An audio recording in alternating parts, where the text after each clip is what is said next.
What is preventive healthcare according to you? આપણે ગુજરાતમાં કહાવતો સાંભળી છે, પૂર પહેલાં પાળ બાંધવી or prevention is better than cure. પણ આવું આઈ થિંક સ્લોગન મારવા માટે જ કામ લાગે છે, કોઈ રિયલ લાઈફમાં આનો અમલ કરતું નથી. પ્રિવેન્ટિવ હેલ્થ એ 3 સ્ટેજમાં થાય છે. અર્લી ડાયગ્નોસિસ, સચોટ નિદાન, ટાઈમલી ડાયગ્નોસિસ, ટાઈમલી ઇન્ટરવેન્શન, જે જરૂરી છે તે સારવાર સમયસર લેવી, અને કન્ટિન્યુઅસ મોનિટરિંગ. મતલબ એકવાર કર્યું અને ભૂલી જવું એવું નથી. Continuous monitoring is required.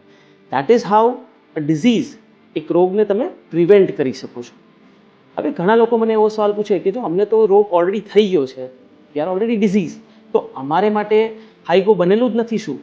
તો એમને માટે પણ હું કહી દઉં, કોઈ પણ ડિઝીઝ છે ને, એનો ટ્રીટમેન્ટ અપ્રોચ પણ પ્રિવેન્ટિવ હોઈ શકે છે. What does it mean? કોઈ પણ ડિઝીઝ થઈ ગયા પછી એના જે કન્સિક્વન્સીસ છે એને રિડ્યુસ કઈ રીતે કરવા અને ડિઝીઝને કંટ્રોલમાં કઈ રીતે રાખવો, એ પણ એક પ્રિવેન્ટિવ હેલ્થનો પાર્ટ છે. દેટ ઇઝ વાય હાઈગો ઇઝ ફોર એવરી વન.